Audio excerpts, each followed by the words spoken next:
नमो नमः। संस्कृत निधि चैनल में आपका हार्दिक स्वागत है। आज के वीडियो में हम कक्षा 6 के लिए निर्धारित संस्कृत पाठ्य पुस्तक संस्कृत रत्नम का प्रथम पाठ पढ़ेंगे, जिसका शीर्षक है ईश वंदना। तो ईश अर्थात ईश्वर। तो इस पाठ में भगवान की वंदना की गई है और आज के वीडियो में हम इस पाठ का संपूर्ण हिंदी अनुवाद और अभ्यास कार्य दोनों देखेंगे।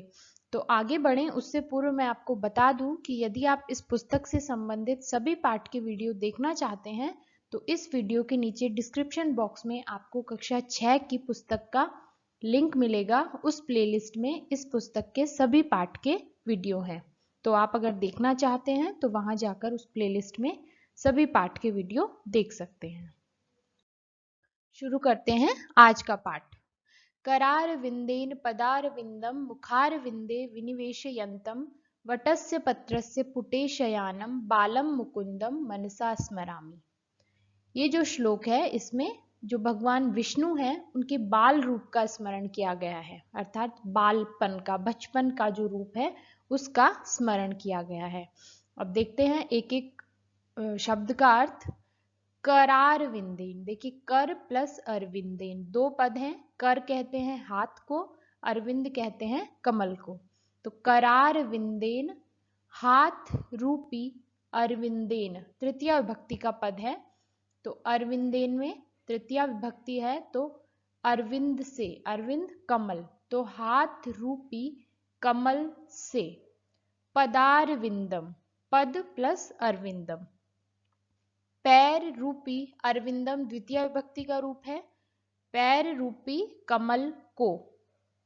मुखार विंदे, मुख रूपी, यहां पर जो अरविंद है वो सप्तमी विभक्ति का रूप है। मुख रूपी अरविंदे कमल में। विनिवेशयंतम, विनिवेशयंतम रखते हुए। विनिवेशयंतम का क्या अर्थ होता है? रखते हुए। फिर से देखिए, करार विंदेन हाथ रूपी कमल से। पदार विंदम पैर रूपी कमल को। मुखार विंदे मुख रूपी कमल में। विनिवेशयंतम रखते हुए। वटस्य, वट कहते हैं बरगद के पेड़ को, तो बरगद के पत्रस्य, पत्र कहा जाता है पत्ते को, तो षष्ठी विभक्ति का रूप है। पत्रस्य पत्ते के। पुटे, पुटे अर्थात दौने में। शयानम सोते हुए। बालम बाल रूप। मुकुंदम श्री विष्णु को, द्वितीय विभक्ति का रूप है, कर्ता ने कर्म को। तो मुकुंदम, मुकुंद श्री विष्णु का पर्याय शब्द है, तो मुकुंदम श्री विष्णु को मनसा, तृतीय विभक्ति है, मनसा मन से। स्मरामि स्मरण करता हूं।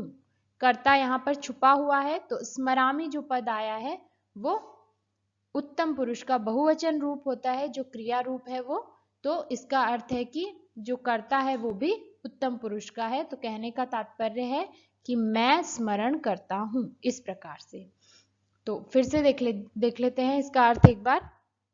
देखिए यहाँ पर एक ही जो अरविंद पद है वो 3 बार आया है, किंतु तीनों की विभक्ति अलग अलग है। कहने का इसका जो तात्पर्य है वो किस प्रकार से है, यहाँ पर जो श्री विष्णु हैं उनके बाल रूप को दर्शाया है कि वे अपने हाथ से अपना जो पैर है उसको पकड़कर मुंह में रखते हुए, तो ये उनका बाल रूप हो गया। जो नवजात शिशु होता है, छोटा बालक होता है जन्मा, वो अपने पैर को अपने हाथ से पकड़ता है और अपने मुंह में रख लेता है, ऐसा सामान्य रूप से भी देखा जाता है। तो उसी रूप को यहाँ दिखाया गया है। तो फिर से देखिए इसका अर्थ एक बार।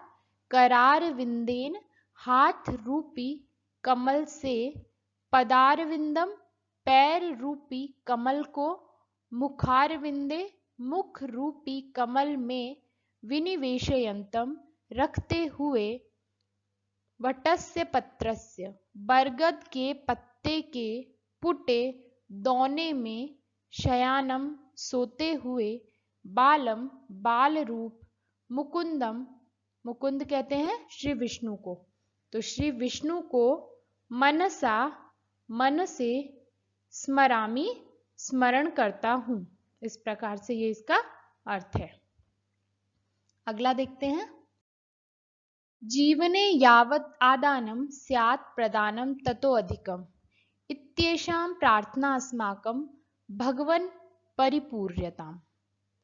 तो देखिए, जो भगवान है, भगवान से प्रार्थना की जा रही है, तो जो भगवान है वो संबोधन रूप है, तो ये सबसे पहले ले लेंगे कि भगवान, हे भगवान, जीवने, जीवन में, यहां पर दो पद हैं, यावत प्लस आदानम। यावत द का त हो जाएगा और फिर आदानम।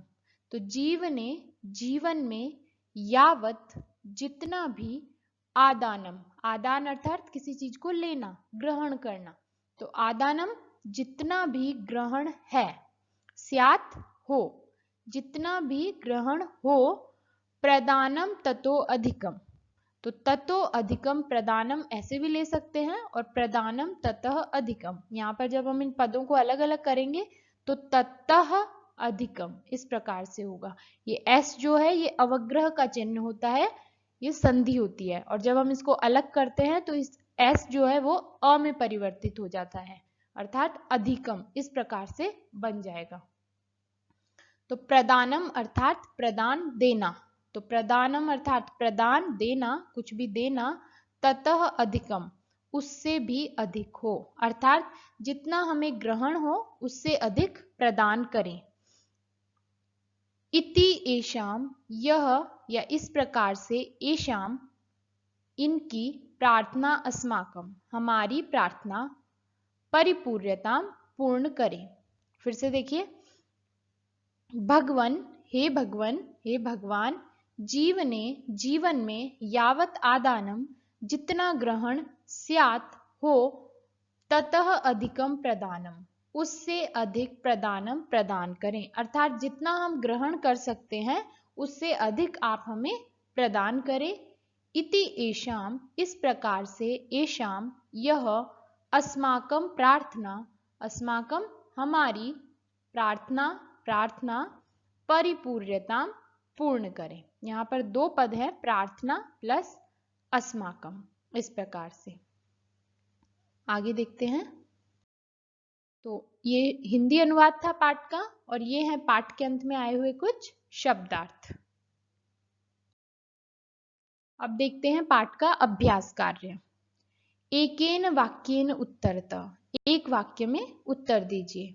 वटपत्रस्य पुटे कः शयनं करोति, वटपत्रस्य बरगद के पत्ते के पुटे दौने में कः कौन शयनं करोति शयन करता है, तो कः के स्थान पर आ जाएगा बाल मुकुंदम, बाल मुकुंद, बाल रूप श्री विष्णु। तो कः के स्थान पर बाल मुकुंदम आ जाएगा और पूरा वाक्य ऐसा का ऐसा आएगा। अगला है मनसा कस्य स्मरणम क्रियते, मनसा अर्थात मन से, कस्य किसका, स्मरण क्रियते किया जाता है, तो कस्य के स्थान पर आएगा मुकुंदस्य। कवि ही किम कामयते, कवि क्या कामना करता है, तो कवि ही कामयते यत् जीवने यावत् आदानं स्यात् ततः अधिकम प्रदानम भवेत्, इस प्रकार से। अगला प्रश्न है श्लोकांशस्य मेलनम समुचितम कुरुत, श्लोकांश का मेल उचित प्रकार से कीजिए। तो ये आपके जो पाठ है उसी से लिया गया है, तो उसी अनुसार आपको इनका मेल करना है। जैसे करार विंदेन पदार विंदम, वटस्य पत्रस्य पुटे शयानम, इत्येषा प्रार्थना अस्माकम, जीवने यावत आदानम, इस तरह से। अगला है पाठात षष्ठी विभक्ति युक्तम पदम चित्वा लिखत, अर्थात पाठ से षष्ठी विभक्ति युक्त जो पद हैं उनको चुन करके लिखना है। तो जो हमारा पहला पद्य था उसमें आया था वटस्य पत्रस्य, वे दोनों ही पद षष्ठी विभक्ति के हैं। अगला प्रश्न है एतेषां शब्दानां विभक्तिम वचनम च लिखत, नीचे लिखे गए शब्दों के विभक्ति और वचन लिखिए। पहला है अरविंदेन, तृतीय विभक्ति एक वचनम, अरविंदम द्वितीय विभक्ति एक वचनम, वटस्य षष्ठी विभक्ति एक वचनम, पत्रस्य षष्ठी विभक्ति एक वचनम, पुटे सप्तमी विभक्ति एक वचनम, बालम द्वितीय विभक्ति एकवचनम, जीवने सप्तमी विभक्ति एकवचनम, प्रार्थना प्रथमा विभक्ति एकवचनम।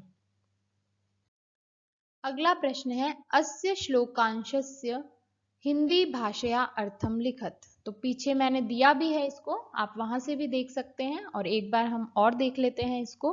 करार विंदेन पदार विंदम, हाथ रूपी कमल से पदार विंदम, पैर रूपी कमल को मुखार विंदे, मुख रूपी कमल में विनिवेशयन्तम रखते हुए।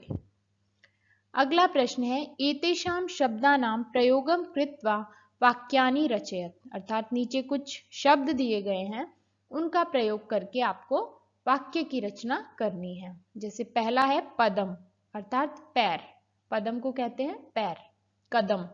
सह एकम पदम अपि अग्रे न चलति, वह एक भी पद आगे नहीं चलता है। मुखम अर्थात मुख, तस्य मुखम क्रोधेन रक्तवर्णः संजात, उसका मुख अर्थात मुंह क्रोध से रक्तवर्ण लाल हो गया है। वटस्य बरगद के, वटस्य शाखोपरि एकः नीडः अस्ति, बरगद की शाखा के ऊपर एक नीड कहते हैं घोंसले को, एक घोंसला है। पत्रस्य पत्ते का, पत्रस्य वर्णः पीतः, तो पत्र का जो पत्ता है उसका रंग पीला है। जीवनम जलम एव जीवनम, जल ही जीवन है। प्रार्थना सर्वे सुखिनः भवन्तु, एषा अस्माकं प्रार्थना, कि सभी सुखी हों, यह हमारी प्रार्थना है। तो ये था इस पाठ का हिंदी अनुवाद और अभ्यास कार्य। यदि आपको इस पाठ से संबंधित कोई प्रश्न है तो आप मुझे कमेंट करके पूछ सकते हैं। वीडियो को लाइक और शेयर करें, चैनल सब्सक्राइब करें। मिलते हैं अगले वीडियो में एक नए विषय के साथ। जयतु संस्कृतम।